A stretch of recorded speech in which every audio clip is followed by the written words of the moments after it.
Hi, I'm Catherine. I'm 22 years old and I'm 169. Okay, how much do you weigh currently? Currently I weigh 75 kilograms. How often do you weigh yourself? Once a week. Is there a reason you weigh yourself once a week? Yes, because I check in once a week. Okay, what would you define health to be to you? Okay, so I would define health as being like mentally and physically healthy. So it's like an all-round spectrum. So you're feeling good. It's not necessarily like put into like categories, like into steps of you have to eat this to be healthy or you have to do this to be healthy. It's how you feel on the inside. And if you're happy on the inside, then you're healthy on the inside. Okay, would you say the scale and the number on the scale influences how you feel about your self-confidence and your definition of health? Does that change with the number changing? In all honesty, it used to. Okay. I would say it used to, like the number on the scale used to be a very, like a defined way of saying whether you're at a healthy weight or not. But nowadays it's more about like when I look in the mirror, do I feel healthy? Do I look healthy? That defines like whether I'm healthy or not. So nowadays like the number on the scale doesn't really matter to me, but it used to. Like it used to be a very big component of whether you're overweight or underweight or whatever. What changed that now it's not? I want to say this whole body positivity mindset, but I think what changed now is that I put on a lot of weight last year and I had currently I'd struggled to drop it, but the thing is that my body was changing and the way I looked was changing and the number on the scale wasn't. So I was feeling better and I had ab lines and I could see myself slimming out, but the number on the scale didn't even change, and that's the mentality that helped. What do you think of the body positivity movement? Okay, so the body positivity movement is one of the first actual movements I could relate to that I came about, and it's actually, in a sense, what I want to say is that along with it being universal, so it's everywhere, it's also your own interpretation of how you see the body positivity movement, which helps a lot and it relates a lot to a wide range of people. Okay. Yeah. Would you describe yourself as someone who is body positive? Like half and half. I would say sometimes I need to practice what I preach. Okay. Because I would like to be body positive, but obviously there are days where you become very negative and you get sucked into this whole body negativity, what is the word? Like mindset. Okay. Have you heard of body neutrality? No, I haven't. Okay. I won't talk about that. If you haven't, it's fine. You can tell me what it is. Okay, so body neutrality is the concept that you don't need to be body positive, because what the body positivity movement is basically saying is you've got to celebrate your body, yeah, and be happy with how you look.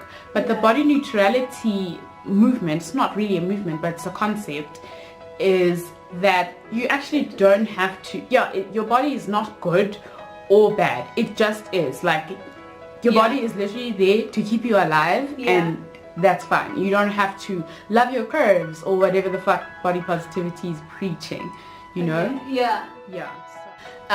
Do you have bad body image days? Of course.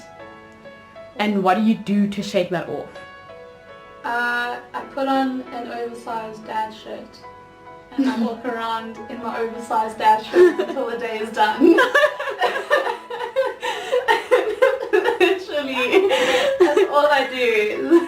Okay, would you say that now that you've picked up some weight, the bad body image days are more or less, or do they come and go?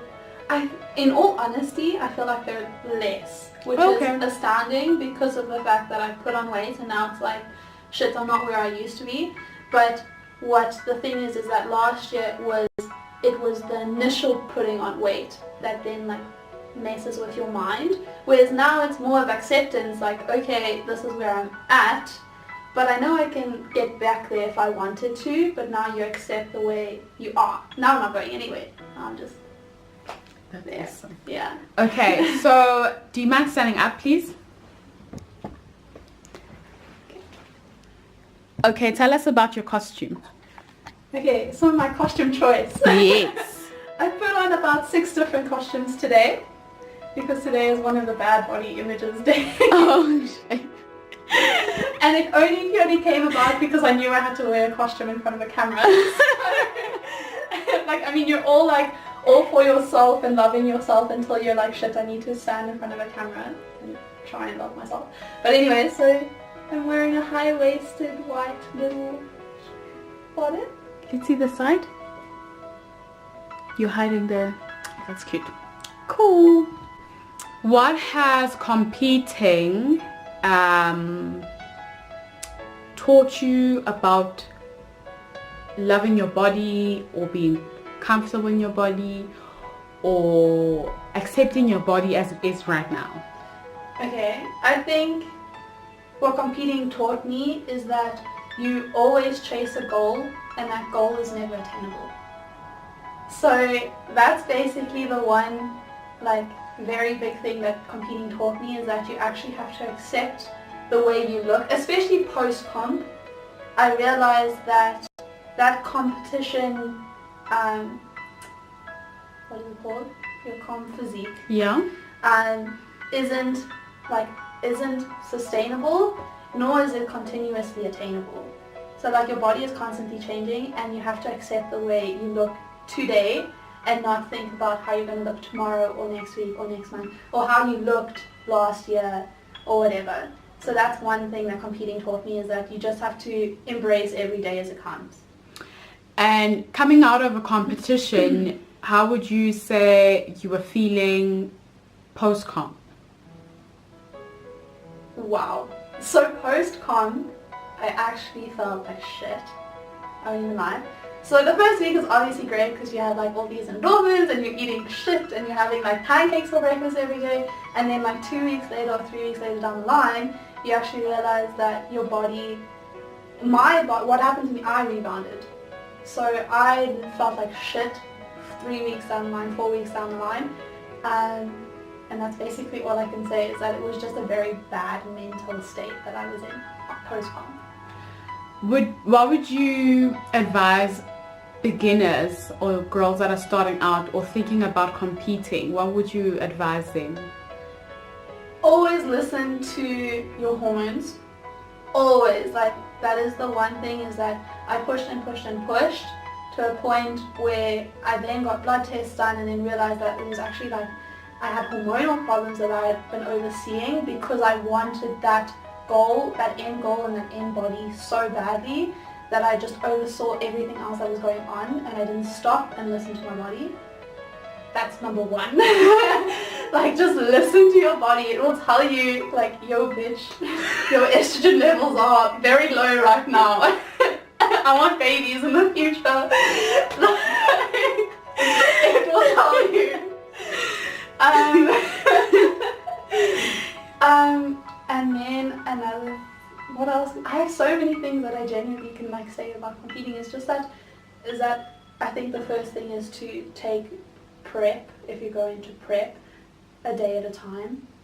And not to think, oh, I need to be, because what happens is you start to psych yourself out and then you get into the cycle of like, a very bad cycle where you're like, I'm not going to be ready, I'm not going to be ready, I'm not going to be ready, whereas you have to preach self-love to your body and to yourself, and therefore like that's how you progress.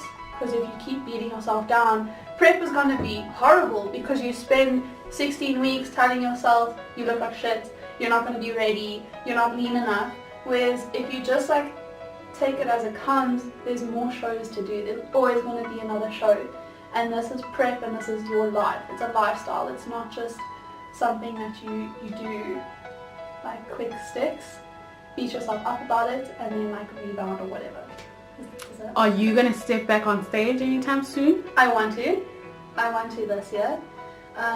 But as I told you, like now I'm on a recovery plan where I'm just learning to love gym again, to love eating again, to love the food that I'm putting in my body, as well as love every day as it comes. So right now I'm on the right track to just be mentally ready to prep again.